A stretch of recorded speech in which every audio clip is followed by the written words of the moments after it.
paciente, se elimina la orina, se empieza a reducir la distensión vesical, y si vuelvo a medir, quizás eso que antes me resultó de 1 milímetro, ahora está en 5 milímetros. Entonces, siempre que ustedes entiendan, siempre que ustedes reciban el dato del espesor de una pared, traten de entenderlo, interpretarlo en función del grado de distensión. ¿Sí? El valor solo del espesor de una vejiga, la verdad que mucho no me dice si yo no sé qué tan distendida estaba esa vejiga. Eso es importantísimo. Si ustedes son ecografistas, siempre también tengan en cuenta eso y siempre informen eso. No pongan solamente el espesor de la vejiga, porque como hay que entenderlo en función del grado de distensión, si yo no sé qué tan distendida estaba, no sé si el valor que ustedes me dicen lo considero normal o no. Así que una cosa va de la mano de la otra. Hay como cierta relación causal entre una y otra de estas variables. Así que eso a tenerlo siempre en cuenta. Fíjense, por ejemplo, en este video. Este es un paciente que en un primer momento, este es el video, en un primer momento la vejiga está completamente vacía. Acá la verdad que no puedo evaluar demasiado, no puedo decir mucho, no sé qué hay en el lumen, el espesor de la pared, también no sé bien cómo interpretarlo. ¿Qué hicimos con este gato? Sondearlo. Ahí por momentos van a ver la sonda, que es una estructura, ahí se ve la sonda, esas dos rayitas blancas, y la empezamos a distender. Recién cuando la vejiga está distendida podemos decir algo. Así que acá tenemos otro dato, otro tip que quiero pasarles. No evalúen, no saquen conclusiones con una vejiga vacía. Si ustedes no son el ecografista, en cambio son quien ha pedido la ecografía, no presionen al ecografista para que les diga qué tiene el paciente si la vejiga no está distendida. ¿Qué podemos hacer? Por ejemplo, como en esta imagen, sondear y distender la vejiga. Otra opción sería quizás esperar un buen rato, revisar todo el resto del abdomen con el ecógrafo y al final de todo el estudio vuelvo a la vejiga a ver si el paciente ya formó la cantidad de orina suficiente. Y si no formó la cantidad de orina suficiente, me pongo a redactar el informe. Cuando termino de redactar el informe, vuelvo a mirar la vejiga a ver si ahí ya está llena y yo puedo evaluarla. Si así todo no se llenó lo suficiente, no voy a poder emitir ningún juicio de valor. No puedo diagnosticar nada con una vejiga vacía. Voy a poner el video de vuelta al principio. Fíjense cómo acá, por ejemplo, yo no veo si hay sedimento o no hay sedimento. Menos darme cuenta del tipo de sedimento. No puedo sacar una gran conclusión de la pared. No sé si está gruesa, si no, si tiene engrosamientos focalizados que puedan corresponder a pólipos o a neoplasias. No tengo idea de estas cosas. Entonces, acuérdense de que tenemos que revisar las vejigas cuando están llenas. Si son ecografistas, o esperan, o piden que sondeen y que se llene. ¿Sí? Traten de trabajar siempre bien. Una vez que está distendida, fíjense que está llena de sedimento, que ese sedimento se lo ve mineralizado. También hay un poquito de sedimento sin mineralizar. Y hay unas líneas blancas que corresponden a fibrina. Recién ahí, cuando tengo la vejiga distendida, recién ahí puedo reconocer todo esto. Recién ahí puedo intentar llegar a un diagnóstico ecográfico. Que después se tendrá que corroborar o interpretar el tipo de sedimento quizás con un análisis de orina. Acuérdense eso. Muchas veces vamos a encontrar cálculos también. Estas estructuras hiperecoicas, o sea, blancas, que no son transónicas, o sea, que no dejan pasar el sonido, y por eso vemos que desde ellas hacia abajo en la imagen se ve más oscuro. Y es un artefacto que se llama sombra acústica. De los cálculos, a ustedes el colega les va a poder decir su tamaño, les va a poder decir su forma, si su superficie es regular o irregular, como en este caso. Les va a poder brindar datos de si se mueve con libertad adentro del lumen o no. Y además les va a poder decir cómo está la pared de la vejiga, si hay otro tipo de sedimento o no. Lo que no les van a poder decir es el tipo de cálculo. Por ecografía no podemos darnos cuenta si es estruvita o es oxalato. No es función de la ecografía el determinar la composición, sino que lo detectamos. describimos cómo está la pared, cómo está por fuera, damos todos esos datos, pero no vamos a poder decir la composición de esa estructura, la composición de este cálculo. Acá tienen otro ejemplo, otra gata, esta es una persa de 5 años, que tiene esa estructura hiperecoica, que por momentos da sombra, que se mueve libremente adentro de la vejiga urinaria. Corresponde con un cálculo. Hay algunas otras pequeñas estructuras que están señaladas acá, por ejemplo, o en el video, por ejemplo, hay otra estructura que está un poquito señalada. Y además de ese dato, además del hecho de que en este paciente la hematuria es por un cálculo, o se supone que tiene que ver con la presencia de este cálculo, podemos describir cómo está el resto de la pared, podemos describir cómo están los riñones, podemos intentar revisar la uretra, y mucho más no vamos a poder decir.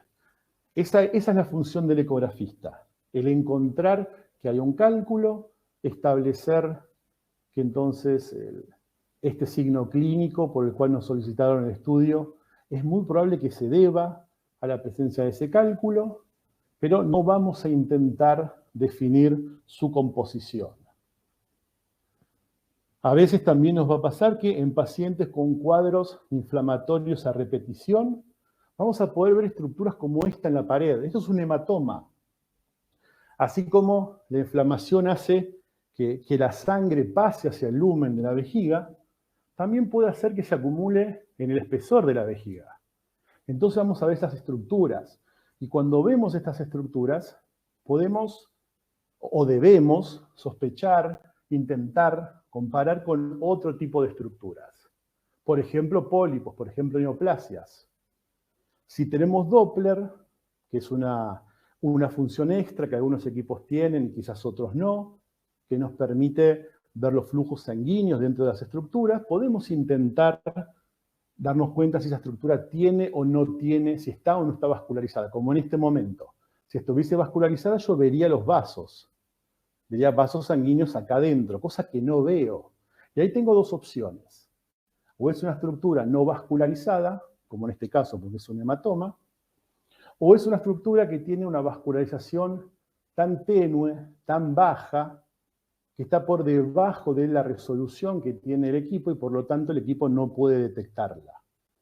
Acá podemos tener falsos negativos, podemos tener una situación en la cual una estructura vascularizada no puede ser detectada por el Doppler, sí. Lo que no vamos a tener son falsos positivos. Si veo vasos, si veo vascularización es porque están. No puedo ver vascularización si no está. Pero en este caso, por ejemplo, no se arribó al diagnóstico por esta ecografía. Intuíamos que se podría tratar de la presencia de un hematoma, pero nos quedó la duda. No vaya a ser una neoplasia que en realidad estaba hipovascularizada y que el equipo no lo podía detectar, porque podría ser. En ese caso, las opciones son de tipo punción, que a veces se puede hacer, otras veces hay autores que no lo recomiendan. Eso ya queda a criterio de cada ecografista, charlándolo con el propietario y con el veterinario, por supuesto. Otra opción sería hacer un análisis del sedimento de esa orina, a ver si hay células neoplásicas descamadas. Otra opción sería directamente ir a la biopsia, una cirugía, una biopsia, tomar una muestra. O si no, la otra opción, como se hizo en este gato, fue esperar e ir controlando, ir viendo qué pasaba. Y esta estructura que vemos así, en más o menos 3 semanas no estaba más. Entonces, acá tenemos otro concepto que quiero que ustedes tengan.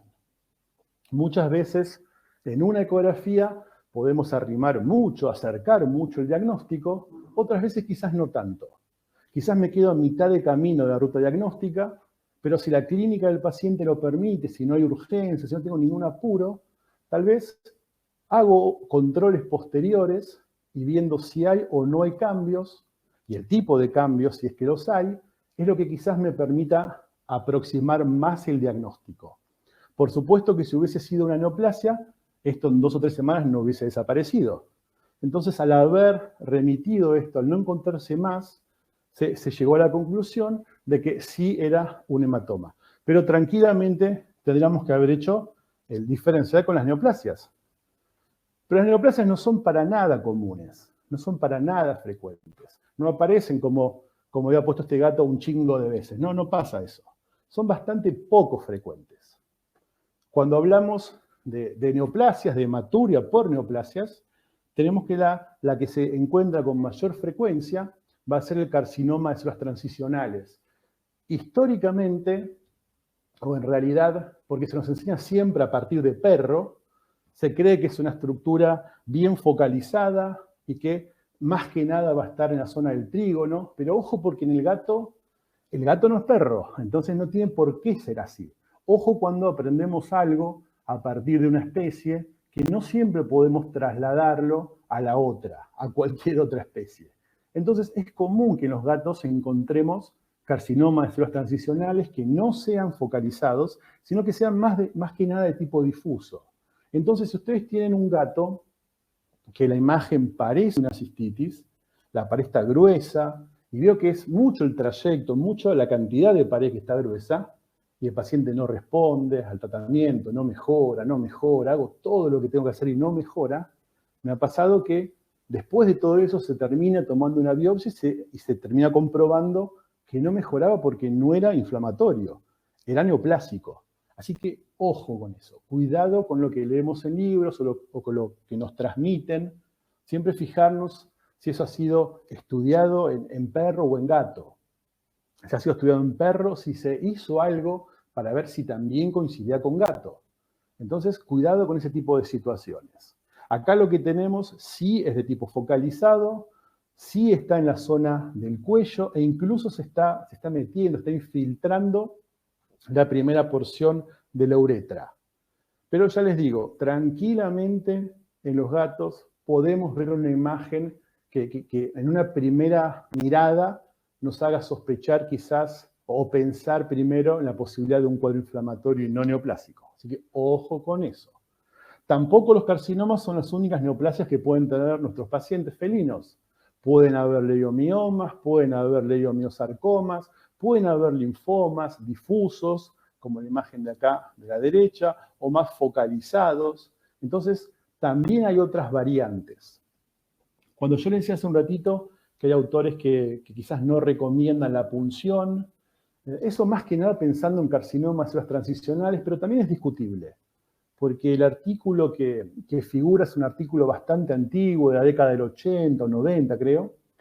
Es más un informe de casos, de observaciones puntuales, creo que describe lo que se observó en 7 u 8 perros, o sea, no tiene un valor estadístico real.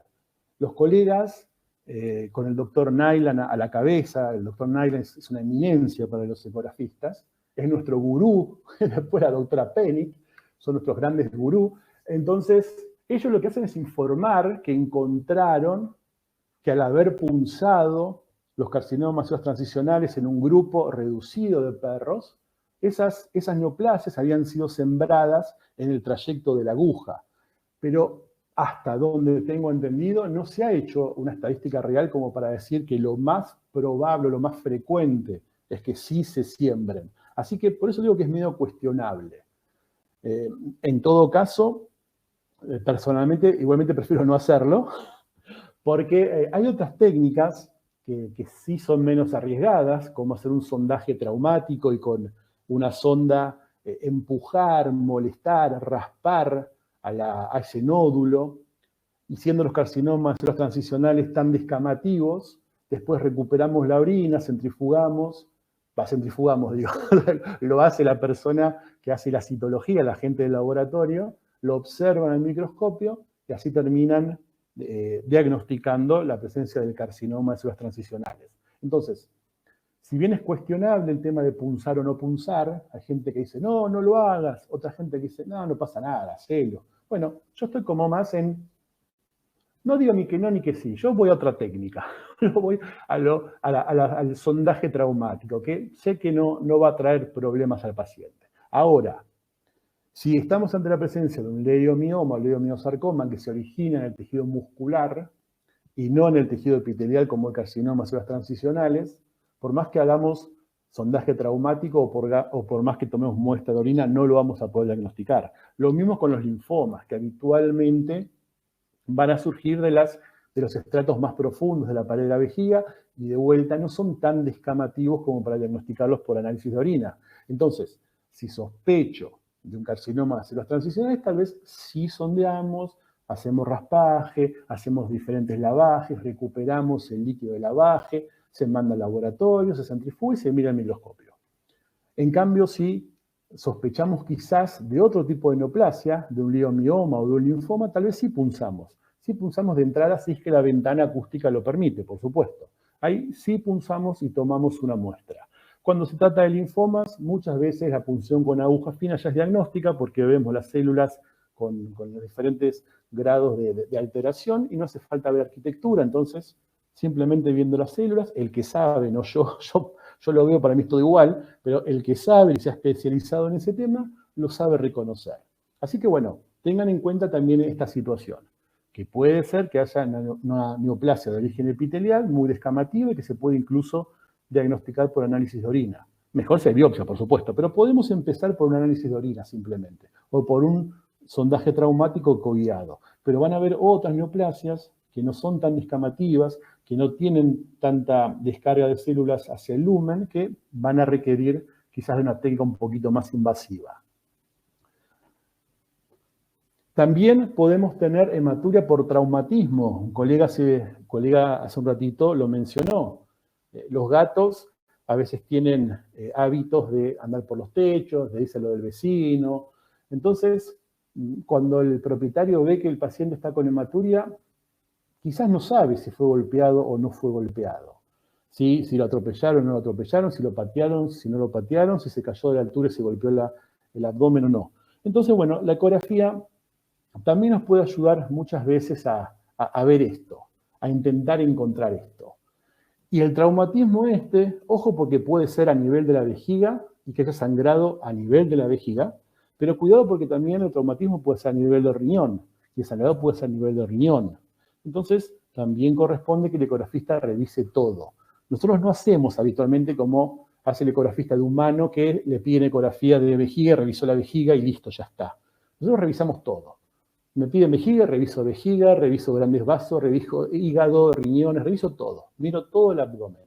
Y así tenemos un cuadro más acabado de lo que está pasando en el paciente. En cuanto puntualmente a la vejiga, podemos tener que, quizás la encontramos íntegra, pero con imagen de muchos coágulos, de mucho sedimento, pero otras veces podemos encontrarla directamente rota, directamente perforada. Este es un paciente con un traumatismo. Fíjense que, voy a poner el video de vuelta desde el principio, fíjense que ya en la camilla se ve Ay, no se ve. A ver, si vuelvo para atrás. Ahí está. Directamente en la camilla se ve la hematuria. Y en la ecografía se encontró la vejiga llena de coágulos. Estos coágulos, fíjense que no son tan recientes. Estos coágulos no son negros, no son anecoicos. Sí se pueden ver. Estos coágulos tienen más horas de haberse formado. En este caso no hay indicios de ruptura. La ruptura, a mí lo que me va a dar son otras imágenes. Y vamos a dividirlas en 3 grandes grupos de signos. Signos primarios, que es patognomónico, que es ver el lugar de la ruptura. Sigo el contorno de la vejiga y encuentro el lugar donde falta un pedacito de pared. Listo, ya está. Confirmé. No tengo ni que pensarlo. Está roto, punto. No hay tema que entre a discusión. Los signos secundarios justamente son secundarios a esa ruptura, ese signo primario y a que escapó orina. Esa orina termina generando peritonitis, termina generando una citis y podría generar también adherencias del peritoneo. Pero la presencia de signos secundarios por sí solos no me confirma la ruptura vesical, no es patognomónico. Yo puedo tener peritonitis por otras causas, puedo tener ascitis por otras causas, puedo tener adherencias del peritoneo por otras causas. Entonces, si no encontré signo primario, pero encuentro los signos secundarios, no lo puedo confirmar. No puedo poner en el informe, observo ruptura de vejiga. En todo caso, si lo sospecho, quizás podría poner algo como, no puedo descartar una ruptura de vejiga, quizás, ¿está? En cambio, si veo signo primario, sí me animo, sí lo pongo. Observo ruptura de vejiga, listo, ya está. A cirugía, no hay mucho para andar pensando. Y el tercer grupo, que yo lo llamo signos asociados, muchas veces son la causa, son el motivo de la ruptura. Una vejiga muy inflamada que se perforó. Una vejiga con una neoplasia que se rompió. Un cálculo que estaba irritando, lastimando y terminó rompiéndose la vejiga. De vuelta, estos signos asociados por sí solos no me van a confirmar la ruptura, pero me ayudan a intuirla, me ayudan a pensar en la posibilidad de la ruptura. Esto que estoy mostrando acá entre círculos es el signo primario. Si uno sigue el contorno de la pared, esto blanquito, acá se ve que está discontinuado. Acá la vejiga está rota, no hay mucho para estar pensando. Si acercamos la zona, vemos que sí está rota, sí falta un pedacito de pared, y cuando vemos el cuadro global del paciente, vemos más datos, tenemos más información. Esto que hay acá es un coágulo que está adherido a la pared. Acá hay bastante sedimento, decantado límite horizontal, por fuera de la vejiga hay mucho líquido libre, mucho líquido acítico, y también hay peritonitis, y esto blanco que hay acá es una adherencia peritoneal. En este caso sí se puede afirmar que la vejiga está rota. Si yo viese todo, salvo el lugarcito donde falta este pedacito de pared, no podría asegurar que la vejiga está rota. Quizás lo podría sospechar, podría decir que es sugerente de, sí, pero no lo podría confirmar. Hay una prueba que llamamos prueba de permeabilidad, que lo que hacemos es sondear la vejiga, dejamos la sonda colocada, agarramos una jeringa bastante grande, de unos 20 centímetros cúbicos, por ejemplo, y esta jeringa la cargamos con solución fisiológica temperada, pero no le cargamos todo. La llenamos, por ejemplo, 18 centímetros cúbicos, 19, supongamos. Y el centímetro que resta se lo cargamos de aire ambiental. Sacudimos vigorosamente la jeringa, la agitamos fuerte, fuerte, fuerte, cosa que se formen muchas burbujitas dentro de esa fisiológica, conectamos la jeringa al lugar de acoplamiento de la sonda y metemos esas burbujitas, esa solución con burbujitas a presión, rápido dentro de la vejiga, y nos fijamos dónde van las burbujitas. Si las burbujitas quedan adentro de la vejiga, esa vejiga en ese momento no está permeable. Si vemos que las burbujitas empiezan a aparecer en el líquido acítico, es porque la vejiga está rota y permeable. Pero acá les quiero hacer esta salvedad. No podemos tener falsos positivos. Si veo burbujitas que aparecen afuera de la vejiga, es porque la vejiga en el momento de la ecografía está rota y permeable a la vez. O sea, dejó pasar la solución fisiológica con las burbujitas hacia afuera. Pero puedo tener falsos negativos. ¿Por qué? En este caso, si ustedes se fijan, el lugar de la ruptura está sellado por la adherencia peritoneal desde un lado, desde afuera, y desde adentro el sedimento está todo ahí también apoyadito, hay algunos coágulos también tratando de tapar, o sea, el organismo intenta acomodarse y ver si puede salvar la situación. Trata de tapar ese agujero para que deje de salir orina.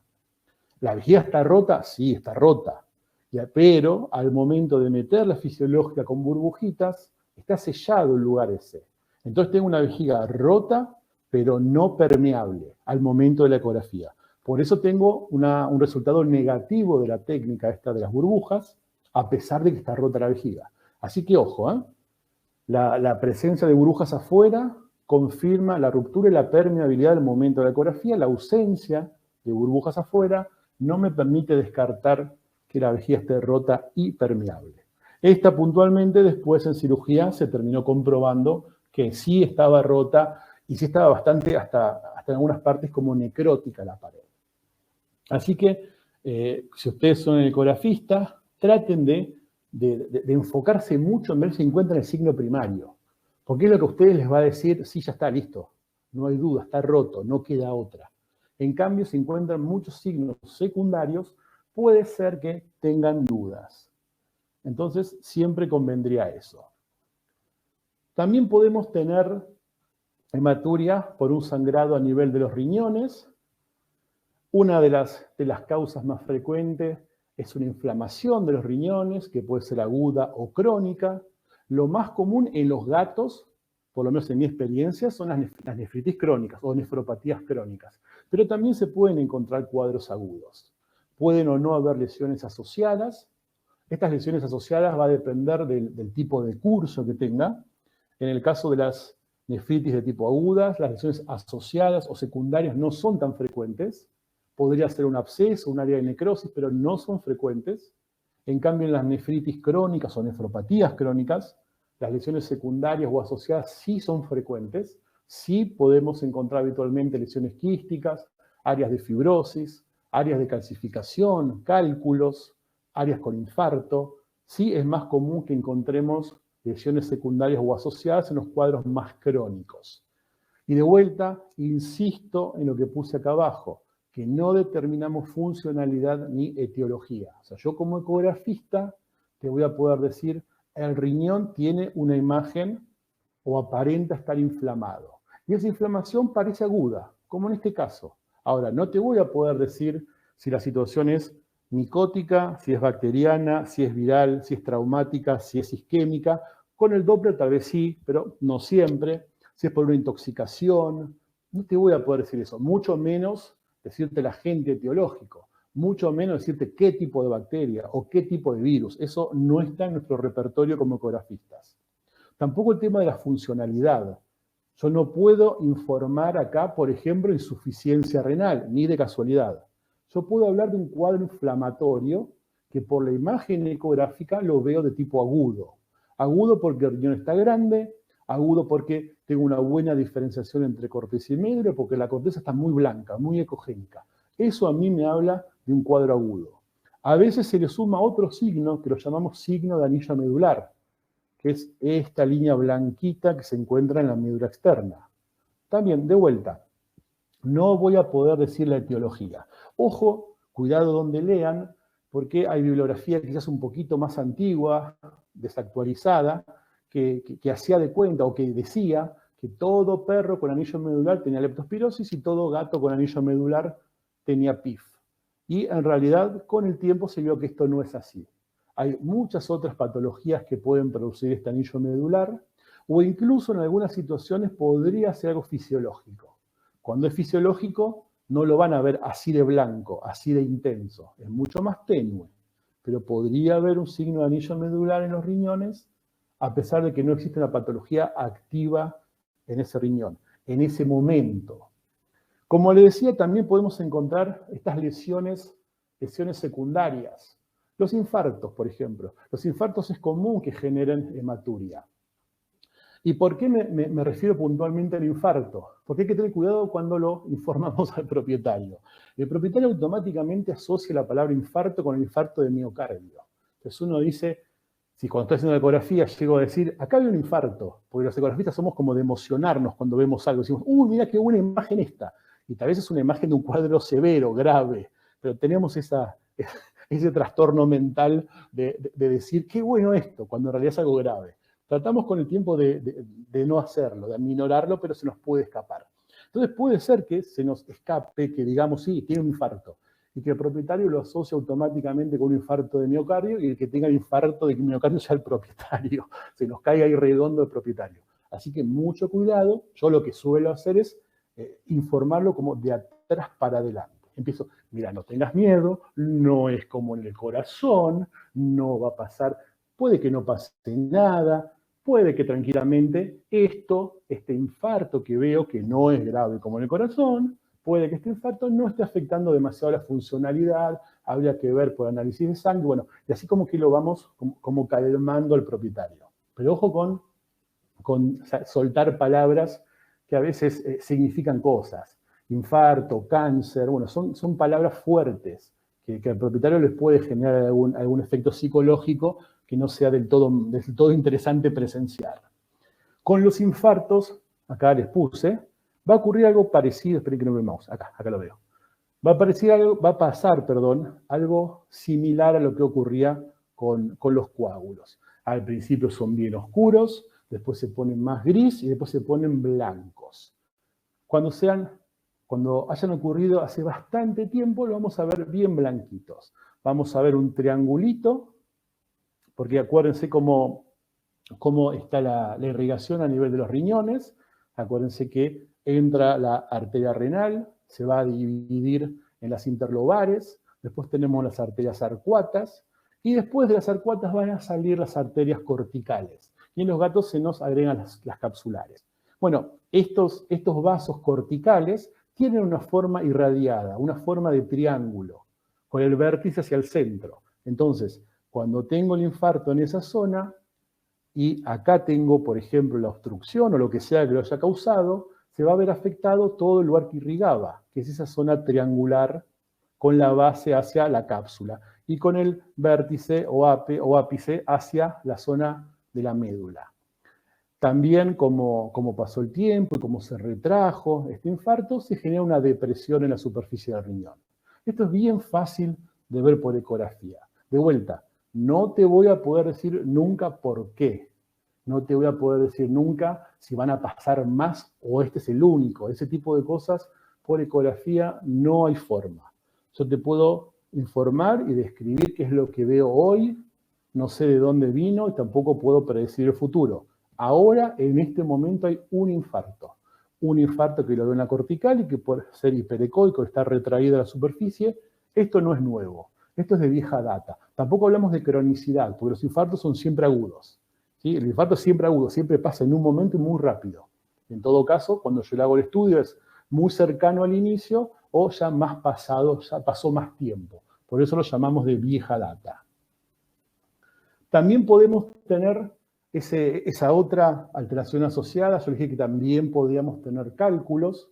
Los cálculos a nivel del riñón también me pueden generar un sangrado.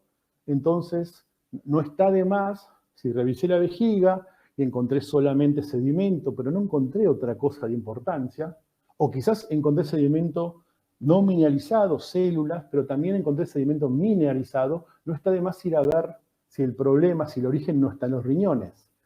Entonces, tengo que revisar siempre los riñones y cuando hay cálculos voy a encontrar imágenes similares a esa que viene a la vejiga. Esa estructura hiperecoica, blanca, que no deja pasar el sonido, y entonces hacia distal va a mostrarse, va a ver una sombra acústica. Habitualmente, a nivel de los riñones, los cálculos son de oxalato de calcio.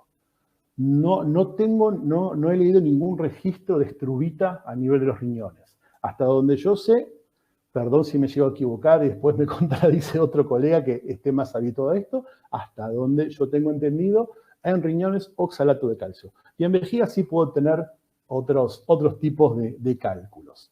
Entonces, les comento esto, que es más que nada un dato estadístico, pero también, como decía Tamara, tampoco la estadística es tan buena, porque no siempre se sacan los cálculos, y cuando se sacan no siempre se van a analizar, pero no sabemos ante qué estamos realmente.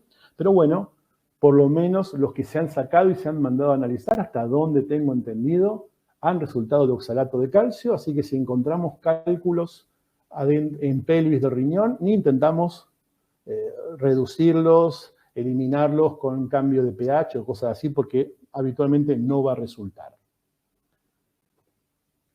Podemos tener también sangrado por neoplasias a nivel de los riñones. Fíjense la baja prevalencia que tiene. Acá de vuelta les podría haber puesto el gatito ese que respondía más del examen, que decía que un chingo de veces y en realidad no es ningún chingo. Bueno, acá lo mismo.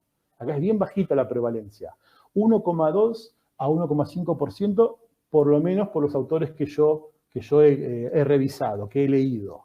No tienen una predilección por ninguno de los riñones, pero ojo, porque cuando uno lee bibliografía, de vuelta, habitualmente, por lo menos lo que a mí me pasaba cuando estudiaba en la facultad hace muchos años, habitualmente se refería a la bibliografía perro, pero quizás sin informarlo. Decían pequeños animales, la incidencia es del orden de 1 a 1,5, para que sean bilaterales la incidencia es de un 4%, pero se refería a perros sin decir que era perro. Entonces uno pensaba que eran 100 pequeños animales. Entonces, ¿por qué les digo esto? Porque si bien sí la incidencia es baja, por lo menos en lo que a mí me ha tocado ver, la gran mayoría de las veces en los gatos es bilateral. Justamente porque el linfoma suele afectarlos de esa forma bilateral. Entonces, por lo menos en mi experiencia, siempre que los encuentro es en los dos riñones. En perros es diferente. En perros más común es el adenocarcinoma, que sí suele tener solamente un 4% de afección bilateral. Pero acá estamos en gato. Gato no es perro. Entonces tenemos que conocer su fisiología, sus patologías, sus prevalencias. Un artículo bastante interesante que nos cuenta, que nos relata cómo es que si un riñón con linfoma, básicamente tengo renomegalia, riñón grande, deformado, pero sin pérdida completa de arquitectura. O sea, yo veo el riñón y parece que está como gigante, pero se sigue reconociendo que eso es un riñón. Me sigo dando cuenta que eso es un riñón. Y muchas veces tiene, como ven en estas imágenes, esto que se ve negro, que uno pensaría que es líquido subcapsular, en realidad es acúmulo de células linfoides. Y ese acúmulo de células linfoides ya puede ser diagnóstico si lo punzamos. Acá les muestro dos casos, uno en un animal mucho más joven. El riñón está más grande, está un poquito más deformado, pero no tanto. Por supuesto que esto se termina confirmando por punción o por biopsia, no es por ecografía. En el video de la derecha, que es un gato más grande, no sabíamos bien la edad, pero el propietario decía, yo lo tengo hace como 7 años, entonces más de 7 tiene seguro. Se veía así el riñón, mucho más deformado, más grande y muy rodeado de esas estructuras hipoguanecoicas que cuando uno las punza puede que tranquilamente obtengamos un poquito de líquido en alguna ocasión, pero en otras no va a salir líquido, sino que nos vamos a dar cuenta que estamos punzando algo sólido y cuando hacemos el extendido, lo mandamos a que lo vea el histopatólogo, termina diagnosticando un linfoma. A veces con el Doppler hasta podemos ver que esas partes que se ven negras están vascularizadas. Entonces no son líquidos, son acúmulos de células linfoides. ¿Y por qué les cuento esto? Porque es mucho menos arriesgado para el paciente que puncemos afuera del riñón para tomar una muestra de esas partes negras que están afuera, a que puncemos el riñón directamente. Entonces, si ya punzando fuera del riñón puedo tener un diagnóstico, ya directamente apunto con la aguja afuera del riñón. Ni apunto el riñón, ni lo toco el riñón. Con la muestra externa ya seguramente pueda tener el diagnóstico. Otra patología que también me puede dar hematuria, de un origen renal, quizás ustedes en México no la conocen, es el parásito renal. El Deoctophyma renale es un parásito que puede afectar perros, gatos, personas, otros tipos de caninos, mustélidos también. En los gatos la verdad que no es frecuente. No, les voy a ser sincero, no es muy frecuente. Y tiene que ver más que nada con los hábitos que tienen los gatos, que son quizás un poquito más cuidadosos que los perros. Los perros son más alocados, más atolondrados, decimos en Argentina. Fíjense que lo que va a ocurrir es que hay un pequeño anélido, como si fuese un gusanito que vive en el agua, que se come los huevos de este parásito. Adentro empieza a cambiar, a mudar, y el perro o se come ese gusanito, o el gato se come ese gusanito, o ese gusanito es comido por una rana, un sapo, un pez, y después el perro o el gato se come esa rana, o ese sapo, o ese pez. De cualquiera de las dos maneras podría llegar a nuestros pacientes. Incluso es una zoonosis. Si la persona se llega a comer o esa rana o ese pez sin cocinar bien, o está jugando en un arroyo y traga agua y sin querer se traga esos gusanitos tan chiquititos, puede desarrollar la afección. ¿Por qué les digo que en los gatos no es tan frecuente? Vamos a verlo desde otro punto de vista. ¿Desde qué hace el perro?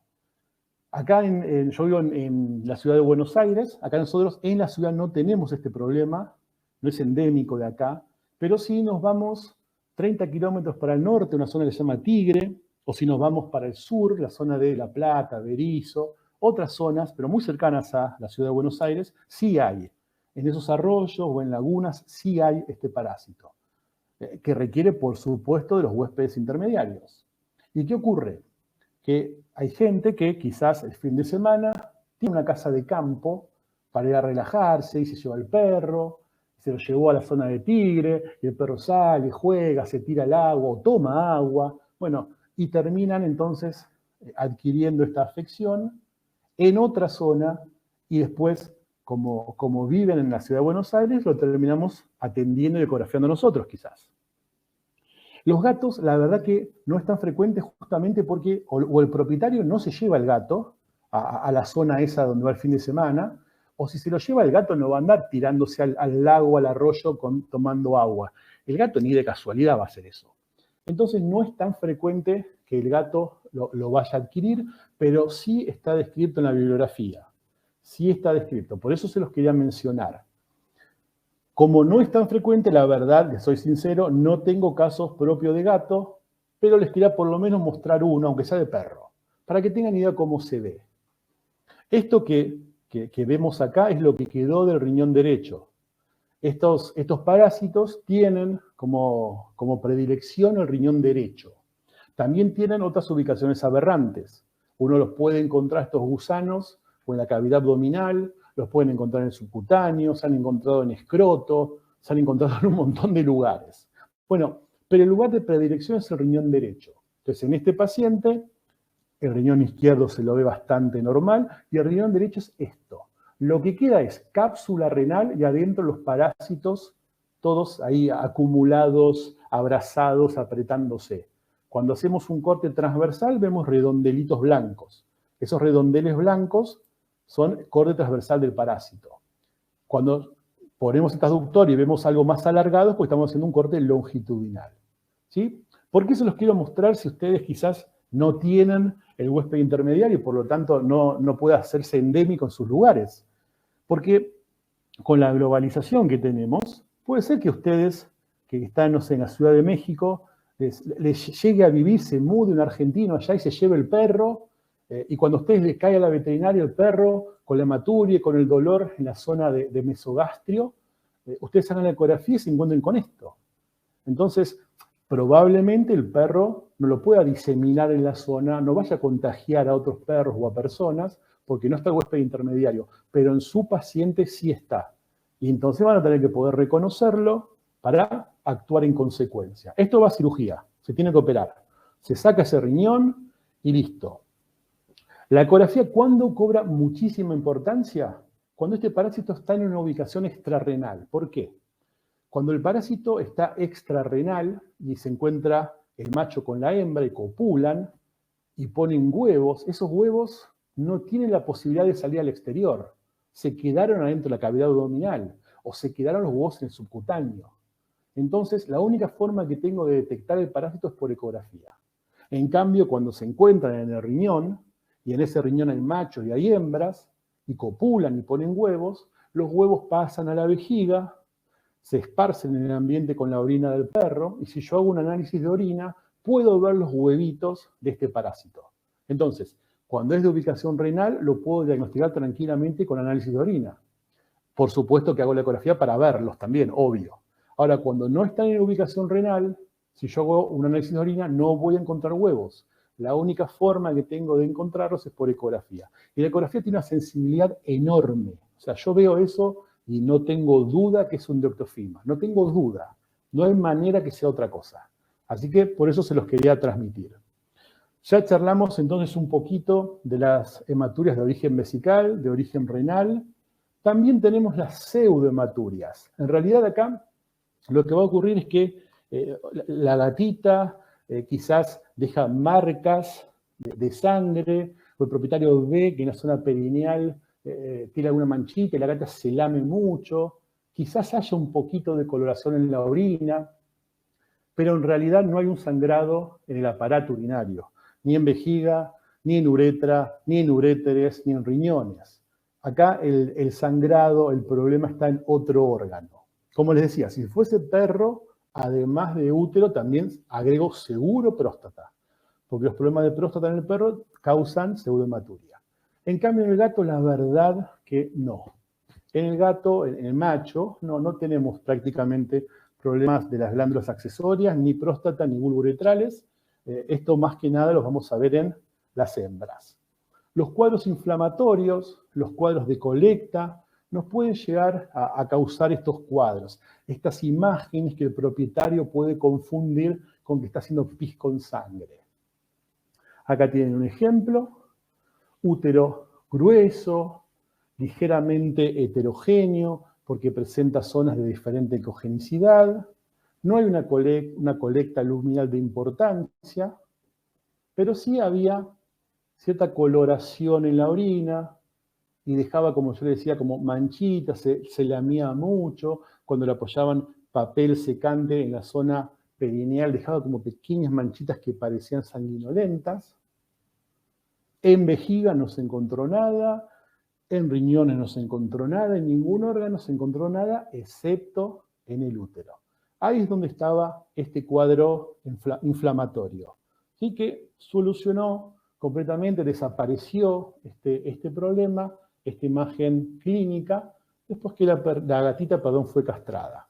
Otras veces sí, quizás nos encontramos con el útero más distendido, con contenido líquido, y ese líquido presenta cierta ecogenicidad, como una especie de celularidad, ¿sí? Podría ser una suerte de hematuria, una suerte de hemómetra, suerte de hemómetra, o quizás mezcla entre sangre y pus. Eso tranquilamente puede ocurrir. Cuando es a cuello abierto, podría ser que tranquilamente entonces nosotros veamos esa coloración, como les decía, que hace que el propietario piense que se trata de que está haciendo pis con sangre, cuando en realidad no es así. También podría ser por una ruptura uterina, y acá vamos a lo mismo que hablamos en vejiga. Tenemos signos primarios, que es encontrar el lugar donde me falta un pedacito de pared, donde veo que está roto el útero. También puedo tener signos secundarios, cuadro inflamatorio del peritoneo, cuadro con mucho líquido, con diferente grado de celularidad, y también esas alteraciones asociadas que, al igual que en vejiga, muchas veces pueden ser la causa. Puedo tener una inflamación o una colecta que se haya roto, una neoplasia que se haya roto, una torsión que haya hecho que se desvitalice y se rompa. Entonces puede encontrar estas imágenes asociadas. Esta era una gatita que habitualmente, según la propietaria, no se podía hacer nada con ella, no se la podía revisar, no se la podía tocar, no la podían alzar. Era bastante arisca, se le dice acá, y le llamó poderosamente la atención que de golpe, de repente, podía tocarla, cortarle las uñas, alzarla, abrazarla, y se portaba tan bien que le llamó poderosamente la atención. Veía que hacía pis, según ella, con un poquito de sangre, como más denso, y aprovechando que la gatita se dejaba, la llevó al veterinario, el veterinario la revisa. Cuando palpa abdomen y hace succión, siente como líquido libre, pide ecografía, llego para hacerle la eco. La gata igualmente reaccionaba, no se dejaba rasurar, así todo peleaba. Entonces se terminó sedando la gatita para trabajar tranquilo y para evitar el estrés en ella. Y me encuentro con toda esa cavidad llena de líquido, con muy alta celularidad, y reviso hígado, no parecía que hubiese problema, los riñones tampoco, la vejiga tampoco, pero sí me encuentro con el útero afectado. Este es un cuerno uterino con cambios crónicos degenerativos. Este es el otro cuerno uterino, el extremo del cuerno. Acá hay un poquito de líquido. Al seguir el cuerno me encuentro con mayor cantidad de líquido. Al seguir el útero del cuerno, buscar la zona de cuerpo y cérvix. Al seguirlo encuentro el lugar de la ruptura. Acá se ve como el contenido del útero, que acá se ve rodeado completamente por pared, acá no. Acá el contenido del útero en un lugar atraviesa la pared. Entonces estaba roto el útero. Punzamos, sacamos este líquido hemopurulento, aprovechando ahí nomás la sedación, el colega me pidió que lo ayude con la cirugía, usó la sedación como premedicación. Bueno, terminamos operándola ahí nomás y ahí se ve el lugar de la ruptura del útero. Entonces también tenemos esta opción. Cuando la paciente tiene un daño en el útero, un daño que hasta lo perforó, también podemos ver que en la zona vulvar tiene estas descargas de tipo hemáticas que la gente puede confundir con hematuria. Así que no pensemos solamente en un origen de vejiga o de riñones, hay que buscar un poquito más. Por último, para ya terminar, perdón que me superpasé, pero bueno, yo ya había avisado y en Argentina decimos que el que avisa no traiciona. Yo avisé que me iba a pasar, ya me pasé media hora, un poquito más, no hace nada. Ahí tiene el lugar de la ruptura. Ahí. Este es el lugar de la ruptura. Acá se ve el contenido del útero que atraviesa la pared como se ve acá. Ahí está el lugar de la ruptura. Entonces acá veo el signo primario, veo el sitio de la ruptura, listo, no hay más nada que discutir, más nada que pensar, está roto el órgano, hay que operar a la paciente. La punción igualmente la hicimos para tratar de sacar la mayor cantidad de líquido posible y que después la cirugía no sea tan sucia. Entonces tratamos de vaciar lo más que se pudo ese abdomen, le saqué esos vasos son esos vasos grandes, que tienen más de medio litro. Sacamos un vaso y medio, sacamos mucho líquido para después que podamos operarlo, que no salga tan sucia esa cirugía. Lo último ya, como les decía, para terminar, es el tema de estas pseudohematuриas por neoplasias.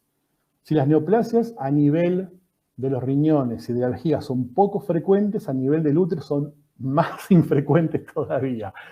Son más difíciles de ver todavía. Pero acá lo puse igual porque quiero transmitirles un pensamiento, algo para que ustedes se acuerdan. La mayoría de las veces vamos a tener adenocarcinomas.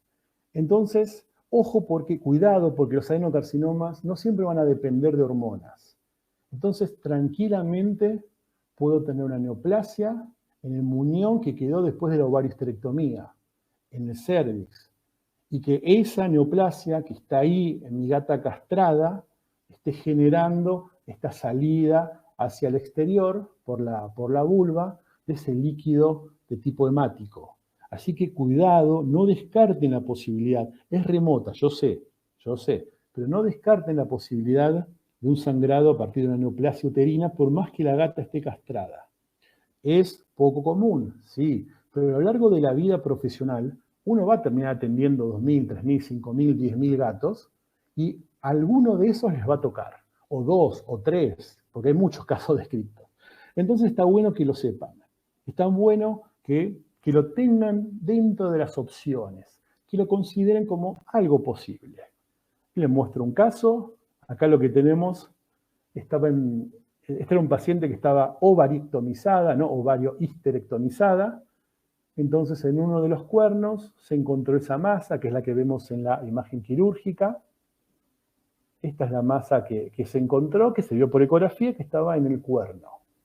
Esto es lo que estaba generando esa pérdida hemática, según decían los propietarios, a través de la vulva, y que no sabían si hacía pis con sangre o si no era pis con sangre, de dónde salía. Bueno, con ecografía pudimos ver que la vejiga no tenía ninguna alteración que nos haga sospechar de ser origen de este cuadro, los riñones tampoco, pero en la zona del útero sí había una estructura que podría corresponder al origen de esto. Ahí se ve la vejiga acá está el colon. A ver si puedo mostrarles. Acá está la masa ese nodulito, acá está el colon y por acá aparece la vejiga. Cuando ocurre esto, tenemos dos opciones. Que podamos darnos cuenta que eso es parte del aparato reproductor, porque muchas veces una neoplasia de útero o de ovario, ¿sí? Muchas veces genera una cierta inflamación en el resto del útero o incluso un contenido líquido en el lumen. Entonces, al inflamarse el útero o al tener líquido adentro, hace que yo pueda seguir a ese útero. Entonces encuentro la zona del cérvix, empiezo a seguirla, y veo que en determinado lugar se transforma en esa masa. Entonces, si veo una continuidad directa entre el útero y esa estructura, es porque esa estructura corresponde al útero. Pero otras veces les puede pasar, esto de vuelta les comento para que no maten al ecografista, en otros casos les puede pasar que esa neoplasia no genera un cambio visible por ecografía en el útero, en el resto del útero. Quizás no me inflama el resto del útero, quizás no me junta el líquido en el lumen del resto del útero. Entonces yo veo ese nódulo y cuando trato de ver a qué corresponde, quizás no me doy cuenta. Entonces, a ustedes puede ser que un ecografista en determinada situación les informe, observo masa que afecta al cuerno tal del útero, punto. Pero otro colega en otra situación puede ser que a ustedes les diga que observa una masa, se las describe en cuanto a tamaño, ecogenicidad, estructura, y que quizás les diga que no sabe cuál es su origen. Puede ser que por ecografía a veces nos quede la duda incluso de a qué órgano pertenece. Y les digo de vuelta, no maten al ecografista. No es que ese ecografista no sabe. A veces la técnica no lo permite. Y a veces pasa que después te llama el cirujano y te dice, che, ¿te acordás que me habías dicho de una masa en tal lugar y que no sabías de qué era? Bueno, la operamos a la gata y esa masa era del útero. Entonces ahí te termina como de cerrar la situación, ¿sí? Pero, en serio, puede ocurrir alguna oportunidad que ni siquiera sepamos a qué órgano pertenece la estructura. Sí, puede pasar. Y ahí hacemos lo que se llama diagnóstico de exclusión. O sea, yo no sé decirte de qué órgano es esa masa, pero reviso la vejiga y te puedo decir que de la vejiga no es. Reviso el colon y te puedo decir que del colon no es. Reviso un riñón, no es. El otro riñón no es. Y así empiezo a excluir posibilidades. Y entonces, dada la ubicación que encuentre, que tenga, perdón, esa estructura y de las relaciones anatómicas con otras estructuras, quizás yo no te pueda decir a ciencia cierta a qué órgano pertenece, pero por lo menos te digo 2 o 3 opciones. ¿Sí? En ese lugar, ¿qué podría ser? ¿El útero? Sí, resultó serlo. ¿Qué otra cosa podría ser ahí? Un linfonódulo, podría llegar a ser un linfonódulo, que quizás no me di cuenta que era un linfonódulo. Puede ser, tranquilamente. ¿Puede ser un nódulo omental? Sí, también puede ser un nódulo del omento. Bueno, y así pensando, no hay tantas posibilidades. Entonces acuérdense de eso. A veces podemos determinar con mucha certeza qué es eso y a qué corresponde y darte muchos datos, y otras veces quizás estamos más limitados. Con la ecografía no pretendemos resolver todo, por eso existen todo un conjunto de métodos complementarios. Por eso existe resonancia, radiología, tomografía, otros tipos de análisis funcionales, justamente porque con ecografía no podemos resolver todo y no se nos puede pedir tampoco eso. Así que acuérdense también de este último mensaje, ¿sí? Si ustedes son ecografistas, no intenten siempre resolver todo por ecografía, porque no se puede. O si ustedes son el que pide la ecografía, no quieren que el ecografista siempre les resuelva todo, porque hay veces que sí va a poder y hay veces que no va a poder por la técnica, no porque no quiera o no sepa, sino porque la técnica no lo permite. Bueno, muchas gracias por estar de ese lado. Perdón que me pasé, perdón que después empecé en primera velocidad y pasé a segunda, tercera, terminé dándole a toda velocidad, pero bueno, quería que más o menos entre todo el temario. Muchas gracias nuevamente a la gente de RMBet, a la gente de la Asociación de México, que estudian a los gatitos. Gracias, Tamara. Acá tienen mis contactos, ahí tienen mi libro. Si a alguno le gusta, si la ecografía y quiere, puede adquirirlo. Voy a dejar de compartir pantalla. A ver cómo hago esto. Espero